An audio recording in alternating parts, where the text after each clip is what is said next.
السلام عليكم ورحمة الله تعالى وبركاته. اللهم صل وسلم وبارك على سيدنا محمد عليه الصلاة والسلام. إن شاء الله تكونوا بخير وعلى خير من يوميات رمضان. اليوم غادي نحضر لكم طبق تقليدي جزائري.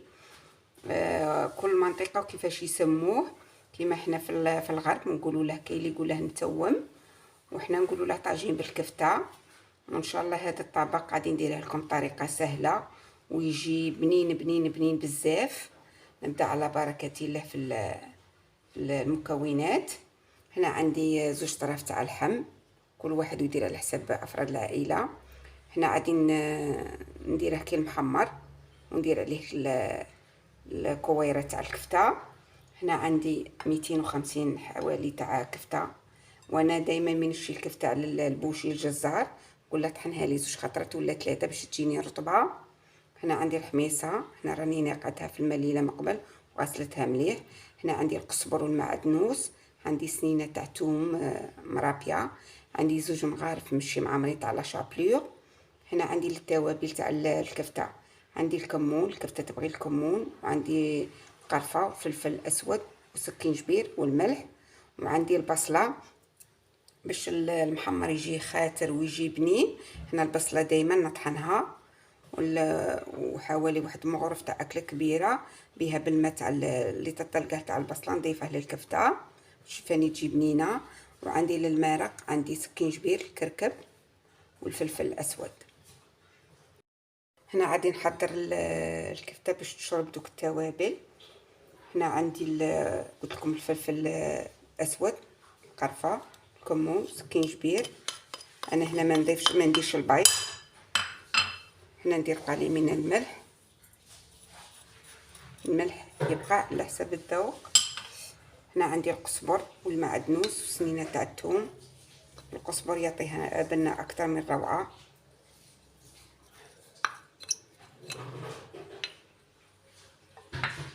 هنا قلت لكم البصله هنا راها طالقه الماء، ندير حوالي مغرف. هنا راني طاحنتها 2 مغارف تاع لا شابليك ماشي معمرين. هنا نخلطها مليح نخليها في الثلاجه.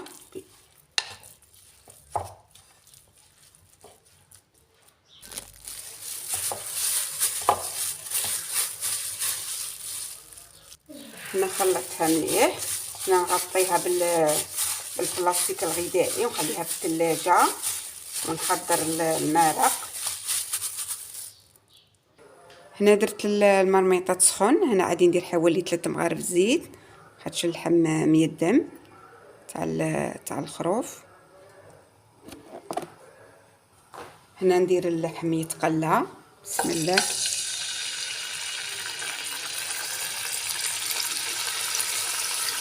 هنا بعد ما تحمر لي اللحم نضيف البصله.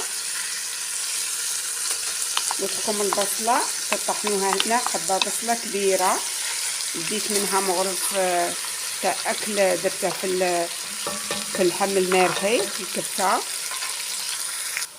هنا نزيد التوابل، سكينجبير، فلفل اسود والكركم، خلط مليح. غادي نضيف عليه الماء سخون. هنا بعد ما قليته بسم الله. هنا قد لي اللحم يتغطى.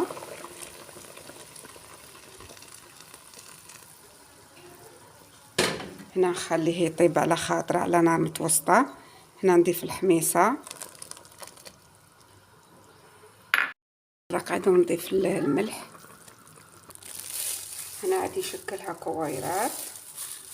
بسم الله.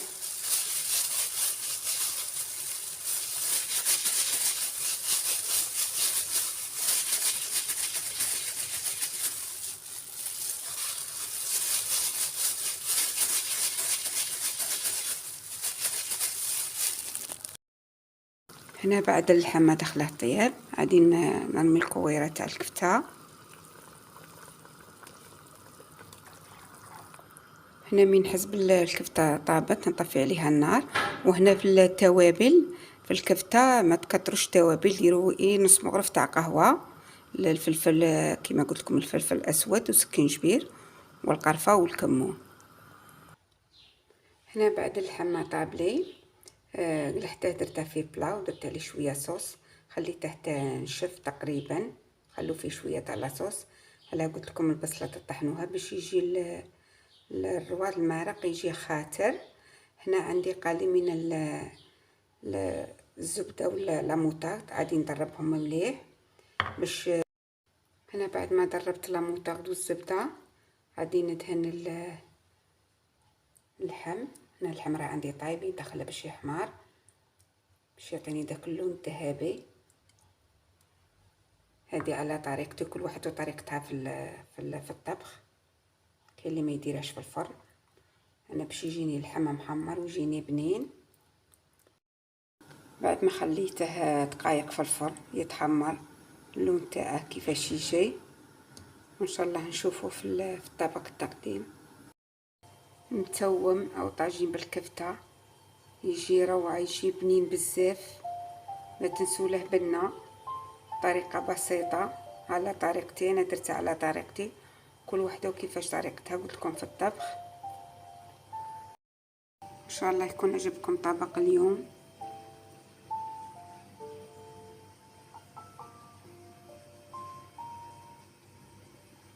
يجي روعه، اللحم يجي محمر، يجي طايب، يجي بنين.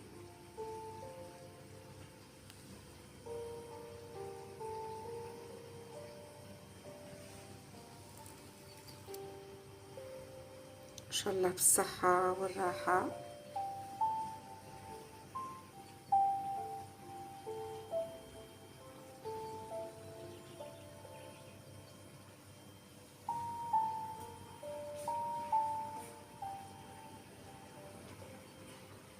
السلام عليكم.